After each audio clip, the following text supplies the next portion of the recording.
Hello everybody and welcome back to Odin's Movie Blog. I am the critic who is a cynic. Hope you're doing well, and today we're talking about the DCEU, or the Worlds of DC, or whatever it is that they're calling it, because again, when it comes to the perspective of many fans, it is a huge question mark as to what is actually going on with this universe. Are these movies going to be connected in a direct way? Are some of them going to be connected and some of them not going to be connected? Are we getting prequels? Are we getting sequels? Are we getting reboots? Especially when it comes to things like Suicide Squad. These are all the different questions and all of the different types of real confusion that exists within this universe, which of course I would say is mostly to blame on Zack Snyder, really not setting up a good world. Now, we can talk about and debate till the ends of the earth about whether or not he's a good director, whether or not he's a good writer, whether or not he's a good visionary director, putting great, beautiful images on screen. We can debate those things, but right now, all I want to really point out is the fact that we have a DC universe that is really in a state of shambles at this point. Now, DC fanboys and fangirls out there, you might not agree with me, but let's just look at the facts of the case. When it comes to the DC universe, which movies would you say have been just, absolute successes? Films that have not only done well with the comic book fans, but also with the normies, with the mainstream media. Not with the mainstream media, but the mainstream audience, and the mainstream movie-going audiences. You really can only look to a couple of films, and those would be Wonder Woman, which made almost $1 billion, and of course, also the first DC film to make $1 billion, Aquaman. Now, think about that to yourself 1 second. Aquaman made $1 billion and was the first DC property mainstream film to make $1 billion at the box office. I don't think anyone, if you had asked anyone about 5 to 10 years ago, especially when you had the first Man of Steel movie come out around that time, which film would be the one that breaks the $1 billion mark? Which one would be kind of like the main selling point, the main selling drama among all films? I don't think anyone in their right mind would ever say, oh, yeah, Aquaman. Aquaman's going to steal the show. Aquaman's going to do extremely well. Aquaman's going to be the one that is going to drive the DCU forward. I don't think anyone would have thought that. And sure enough, this is where we are. Again, it made well over $1 billion at the box office. It is the only one to have done so, and it likely will be the only one to do so unless Wonder Woman 1984 can do something special next year, which I think it has a lot of potential to do, because I think that Wonder Woman, especially with what it set up with Patty Jenkins and Gal Gadot in the first installment of the film and just how well that did, I think that with even better promotion and better word of mouth, because obviously people are going to be a lot more excited for the second one than they were for the first, since the first one, a lot of people had a lot of question marks about Gal Gadot. Was she going to be perfect, or was she actually going to be able to fit that role? Was she going to be able to really fit the look of that role, as many people were being very critical of that in the very beginning? Is Patty Jenkins going to be able to, keep this film together? All of those questions were answered for us when we got the film, and it was excellent. Then you had James Wan come in to take over Aquaman, and everyone knew that James Wan had indeed made a lot of successful films in the past, was able to really handle and be a really great director to be able to make a coherent and cogent story, and sure enough, we got that to the most part with Aquaman. Obviously, I have my own personal flaws with it from an objective standpoint, just with the effects and certain things done with pacing, but with all that being said, it still made $1 billion. But the future of the DCEU, I think, is really in a huge question mark, and it really has to do with a lot of what is going on behind the scenes, because it looks more and more as the days go by that DC is, instead of going in a different direction, instead of trying to embrace its own uniqueness, embrace the characters that people love, trying to give the fans what they want, it seems that they're trying to kind of almost in a way follow in line with exactly what the MCU is currently doing. The MCU is currently going in what we've been describing here on YouTube as a more woke direction. What do we mean by that? We mean that they're pushing diversity for the sake of diversity and not just trying to tell really great stories with the best people possible for the job. We saw that happen with Captain Marvel, and it looks like that is going to be indeed the future of Phase 4 going forward, and there's already been hints of that throughout many of the films that we've had at this point. DC has kind of been able to stay away from that. DC has kind of been able to step back and say, no, we're not really going to touch on any of those things.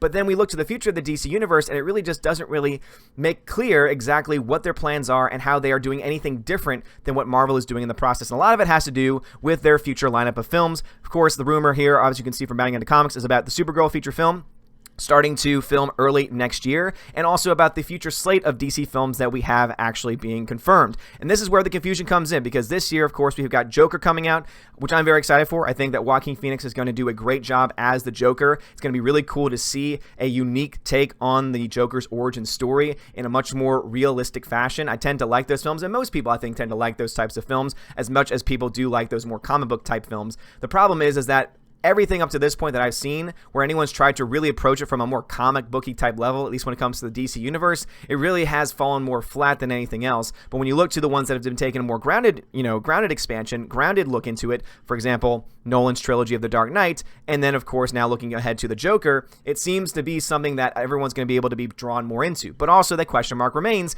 is this now the new Joker? Because even, you have the actors themselves saying, oh yeah, you know what, if they were to ask me for Suicide Squad 2, for example, oh yeah, if they were to ask me, if they need me to play the Joker again, hey, I would go ahead and do that, said the actor who played the in the very beginning, played the first iteration of the Joker in that film.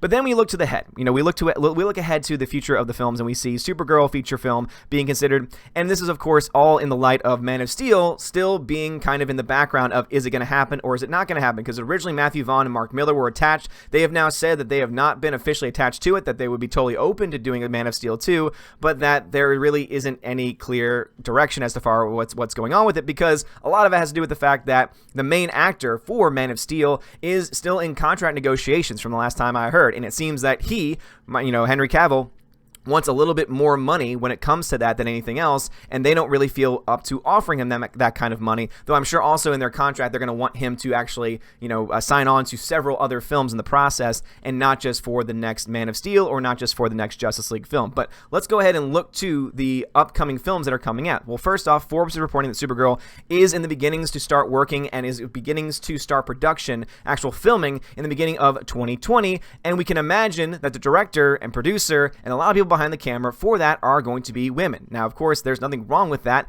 except for the fact that it's going to be done so that only women are going to be considered for those roles, and I don't think that's a great way to make film. I think the best way to make film is to say, okay, who has the best vision? Who has the best vision for this character? And let us choose that person, regardless of their gender, regardless of their race, regardless of anything else, focusing specifically on, is their vision of this film going to be good, and are they going to be able to handle it going forward? But here is where we have a lot more question marks coming in about the future of the DC Universe, because it says here, this also indicates Warner Brothers is developing, let's start here.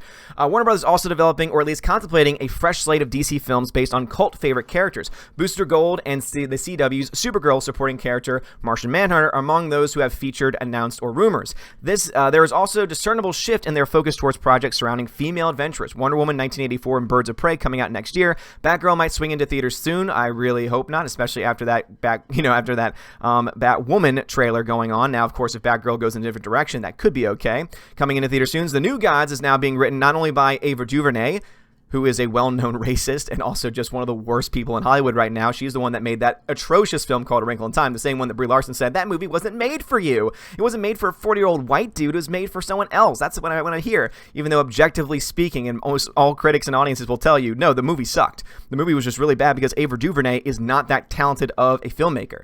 She's been given a lot of what she's been given because of identity politics and not because of any type of skill whatsoever. If anyone is going to still try and tell me that films like Selma are great and are the best films ever made, like from an objective standpoint, not getting caught up in the emotion of the character who's being portrayed brilliantly on screen by David Oyelowo, I'm sorry, but at the end of the day, the movie really isn't that well put together. The pacing of that film is really bad, and overall, you can tell that the director behind it just does not really know what she's doing because, again, she's not that talented. And how can I prove that?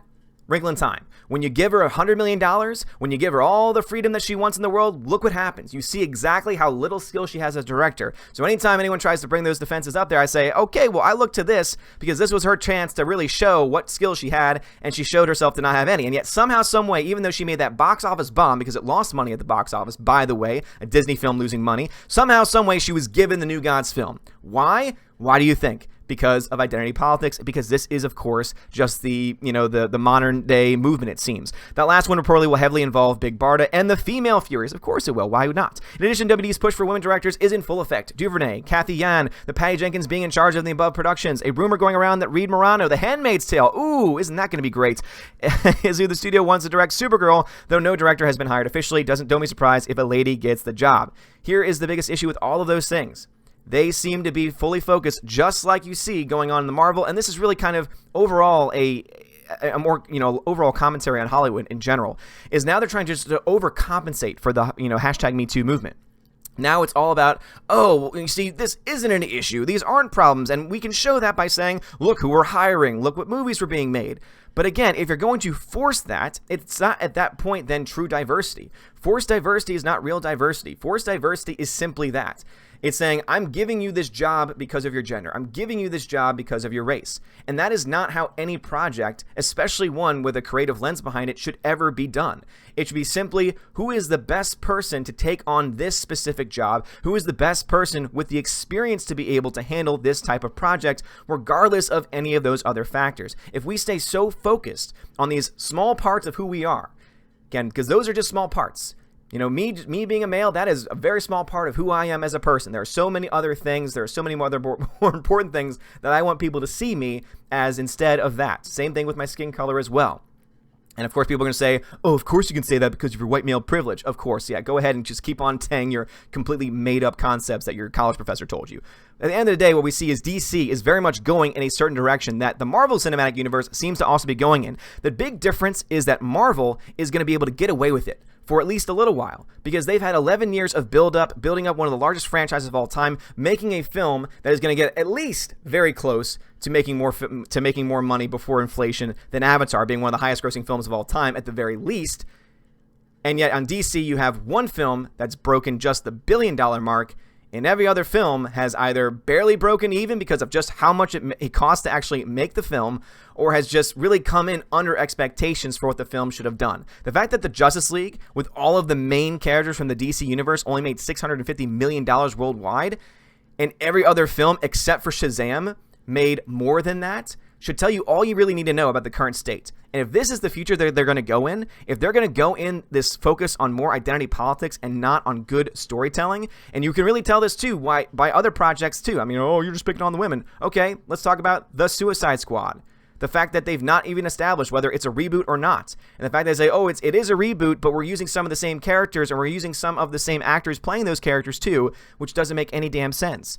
The fact that you have all of these other things going on behind the scenes. The fact that Joker, again, is it a part of this overall universe? Are they doing a multiverse? Is that how they're going to try and explain having these individual projects? Are they going to try and say, oh, well, we're not going to be like the MCU. We're going to be our own thing. Okay. Well, at least make clear what it is you're doing, and at the very least, try and get the best people for the job behind the camera, so that way you can produce great films. Because so far, you got Shazam, Wonder Woman, and Aquaman, and those are the 3 best films you got at this point. And at the end of the day, even my favorite of those, Shazam, is not nearly as great as some of the better Marvel films.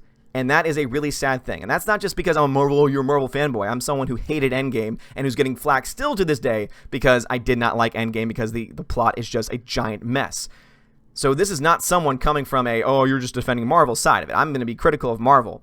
I just want DC to be better than this. I want DC to go in a different direction. I want DC, while Marvel is digging its own grave with identity politics, to move forward making great stories. Now, for all I know, these movies that I'm talking about, they could be great.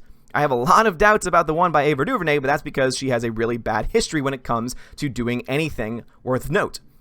That all being said, it is going to be interesting nonetheless to see what direction the DC Universe goes in the future. But anyway, guys, please let me know your thoughts about anything going on with the DC Universe. What do you think about this? Do you think that Supergirl is going to be good? Do you think that the direction that DC is going is going to be healthy for the overall universe? Honestly, I think that DC is really just floundering around trying to find a direction, and they need someone like a Kevin Feige. And I know people keep saying, oh, they do. This person, here's the person's name. Here's the person's name. The problem is that he might have the same job, he might have the same occupation, he might have the same, he might give the same types of press conferences or whatever. However, he is not in any way doing the same exact thing that is going on over at Marvel. Now, we can argue saying that Marvel is about to be driven into the dirt by Kevin Feige. However, at least for about 9 or 10 years since Disney has taken over the Marvel Universe, he indeed understood a forward-thinking vision and was able to put that forward. DC has not had that yet, and it desperately needs it. Get a vision first, and then start to plan projects. And when you do plan those projects, make sure you focus specifically on projects that are going to be good, well-written, with the best people behind the camera for the job, and not just the best people that fit any type of social agenda. Thank you guys so much for watching. Guys, if you liked this video, smash the like button, give me a thumbs up, give me a subscribe. You're all amazing and beautiful people. Have a wonderful day, and as always, God bless.